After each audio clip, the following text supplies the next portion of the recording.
আজ আমি আপনাদের বানিয়ে দেখাবো দুর্দান্ত স্বাদের একটি কলমি শাকের রেসিপি। নমস্কার বন্ধুরা, সুতৃষ্ণাস ফ্যামিলি কিচেনে আপনাদের সবাইকে স্বাগতম। আমার আজকের রেসিপি যদি আপনাদের ভালো লেগে থাকে তাহলে অবশ্যই একটা লাইক করে দেবেন, একটা ছোট্ট কমেন্ট করে জানাবেন। আর যদি চ্যানেলে নতুন বন্ধু হয়ে থাকেন তাহলে প্লিজ বন্ধুরা চ্যানেলটি সাবস্ক্রাইব করে পাশে থেকে যাবেন। কলমি শাকের এই রেসিপি দিয়ে আপনারা কিন্তু ভাত অথবা রুটি দুটোই দুর্দান্ত খাবেন। তাহলে চলুন বন্ধুরা আর বেশি দেরি না করে ঝটপট করে শুরু করে ফেলি আজকের এই রেসিপি। রেসিপিটি বানানোর জন্য এখানে আমি নিয়ে নিয়েছি একদম টাটকা তাজা কলমি শাক। এখানে 2 আটি কলমি শাক আছে। এখন আমি এই শাকগুলোকে খুব ভালো মতো করে বেছে ধুয়ে পরিষ্কার করে কেটে নিয়ে ফেরত আসছি। দেখুন বন্ধুরা, কলমি শাকগুলো কত সুন্দর মতো করে কেটে নেওয়া হয়ে গেছে। এখন আমি রেসিপিটি বানাবো। তার জন্য প্রথমেই আমি কড়াইতে 3 চামচের মতো সাদা তেল গরম করে নিয়েছি। এখন আমি দিয়ে দিলাম অল্প একটু চীনা বাদাম। বাদামগুলোকে একদম লাল লাল করে ভেজে নেব।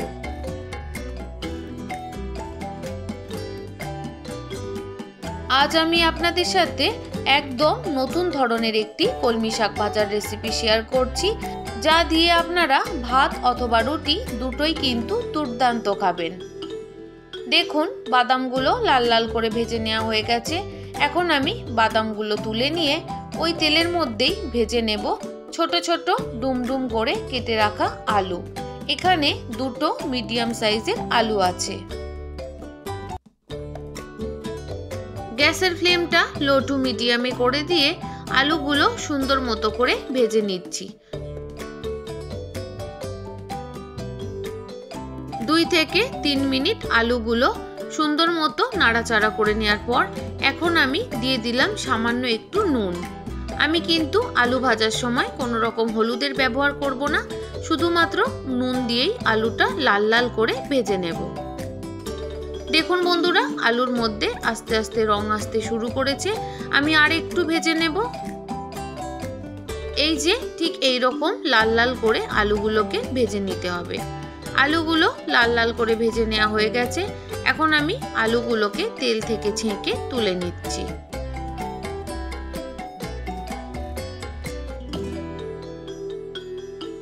বন্ধুরা, এই রকম নতুনত্ব রেসিপি পেতে অবশ্যই কিন্তু চ্যানেলটি সাবস্ক্রাইব করে পাশে থেকে যাবেন।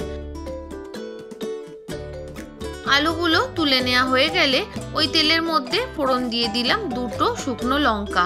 শুকনো লঙ্কা 2টো আমি একটু ফাটিয়ে তারপর দিয়েছি।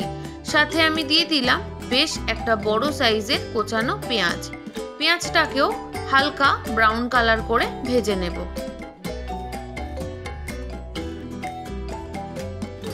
বন্ধুরা, আপনারা তো অনেকেই আপনাদের মতো করে নানান রকম কলমি শাক ভাজার রেসিপি বানিয়ে থাকেন, তবে একবার এই পদ্ধতিতে বানিয়ে দেখবেন, আশা করি আপনাদের ভীষণ ভালো লাগবে।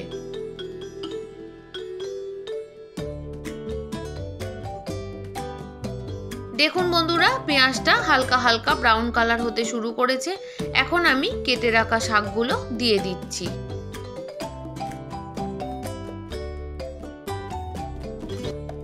প্রথমে আমি অর্ধেকটা পরিমাণ শাক দিয়ে দিলাম।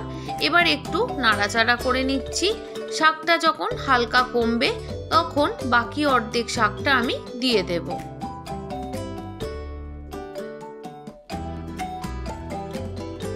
তিরিশ থেকে 40 সেকেন্ডের মতো নাড়াচাড়া করে নেওয়ার পর বাকি অর্ধেক শাকটা আমি দিয়ে দিলাম। এখন আবারও খুব ভালো মতো করে মিশিয়ে নেব।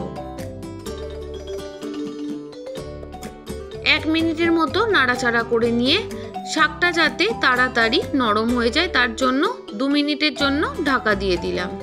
ততক্ষণে আপনাদের দেখিয়ে দিলাম যে এখানে আমি 50 গ্রামের মতো কাঁচা ছোলা ভিজিয়ে রেখেছিলাম। 6 থেকে 7 ঘন্টার জন্য ভিজিয়ে রেখেছিলাম, তাতেই সুন্দর মতো ভিজে গেছে। এখন আমি 2 মিনিট পর ঢাকনা খুলে শাকটা আপনাদের একটু দেখিয়ে দিলাম কতটা সুন্দরভাবে শাকটা নরম হয়ে গিয়ে কতটা পরিমাণ কমে গেছে। এখন আমি খুব ভালো মতো করে গ্যাসের ফ্লেমটা বাড়িয়ে দিয়ে শাকটা নাড়াচাড়া করে দিলাম। এবার আমি দিয়ে দিচ্ছি ভিজিয়ে রাখা ছোলা, সাথে দিয়ে দিলাম পরিমাণ মতো নুন, দিয়ে দেব ঝালের জন্য 3 থেকে 4টে চেরা পাকা লঙ্কা। আপনারা পাকা লঙ্কার বদলে কাঁচা লঙ্কারও ব্যবহার করতে পারেন, আবার 2 রকম মিলিয়ে মিশিয়েও দিতে পারেন। দিয়ে দিলাম পরিমাণ মতো হলুদ। এবার খুব ভালো মতো করে জোর আঁচে শাকগুলোকে নাড়াচাড়া করে নেব 2 থেকে 3 মিনিটের জন্য। বন্ধুরা, নুন দেওয়ার কারণে শাক থেকে এমনি জল বেরোবে, তাই আলাদা করে আমি আর জল না দিয়ে শাকটা নাড়াচাড়া করে ঢাকনা দিয়ে গ্যাসের ফ্লেমটা কমিয়ে দিলাম 3 মিনিটের জন্য। তাতেই কিন্তু শাক আর ছোলাটা সুন্দর মতো সেদ্ধ হয়ে যাবে। 3 মিনিট পর ঢাকনা খুলে আমি শাকটা আরও একটু ভালো মতো করে নাড়াচাড়া করে নেব। আপনারা দেখে বুঝতেই পাচ্ছেন যে কালারটা কত সুন্দর মতো চেঞ্জ হয়ে গেছে, আর শাকটাও কিন্তু অনেকটাই নরম হয়ে গেছে। যে সকল বন্ধুরা শাক খেতে পছন্দ করেন না, তারা একবার এইভাবে বানিয়ে দেখবেন, আশা করি আপনাদের ভীষণ ভালো লাগবে। শাকটা আমি একটু সাইডে সরিয়ে দিয়ে মাছ বরাবর ফাঁকা রেখে আপনাদের দেখিয়ে দিলাম যে জল আর একদম নেই। এখন আমি শাকটা অন্য একটা বাটিতে তুলে রেখে কিছু ফোড়ন দিয়ে দেব। শাকটা তুলে রাখার পর কড়াইটা আমি আবারও পরিষ্কার করে নিয়েছি। দিয়ে দিলাম 2 চামচের মতো তেল। এখন আমি তেলটা গরম হলে ফোড়ন দিয়ে দেব 2 চামচের মতো পোস্ত। এখানে গোটা পোস্ত আমি ফোড়ন দিয়েছি। পোস্তটা হালকা লাল করে ভেজে নেব। মোটামুটি 30 থেকে 40 সেকেন্ডের মতো পোস্তটা আমি ভেজে নিচ্ছি।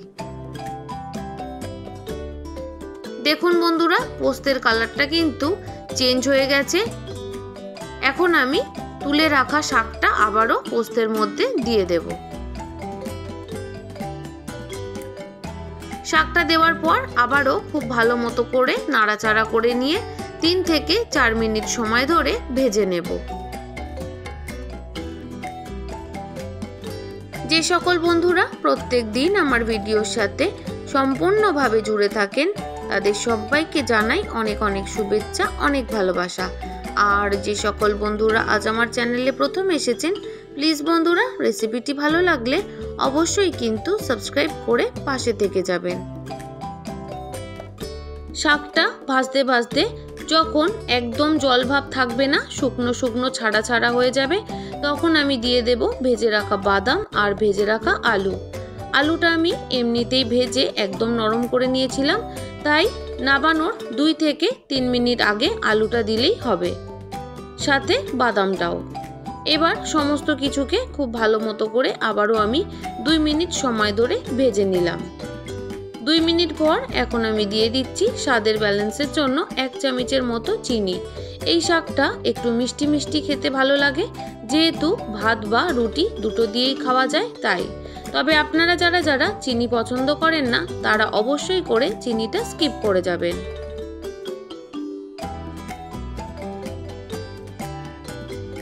চিনিটা দেওয়ার পর আবারও আমি 2 মিনিটের জন্য ভালো মতো করে ভেজে নিয়েছি। দেখুন শাকটা পুরোপুরি রেডি হয়ে গেছে। এখন আমি গ্যাসের ফ্লেমটা বন্ধ করে নামিয়ে নেব। তাহলে বন্ধুরা রেসিপিটি কেমন লাগলো অবশ্যই কিন্তু কমেন্ট করে জানাবেন। ভালো লাগলে লাইক, শেয়ার, সাবস্ক্রাইব করে দেবেন। আমার সাথে এতক্ষণ ধৈর্য ধরে থাকার জন্য আপনাদের সবাইকে অসংখ্য ধন্যবাদ। আপনারা সবাই ভালো থাকবেন, সুস্থ থাকবেন। আজ এখানেই শেষ করলাম। কাল আবারও একটা নতুন কোনো রেসিপির সাথে চলে আসছি।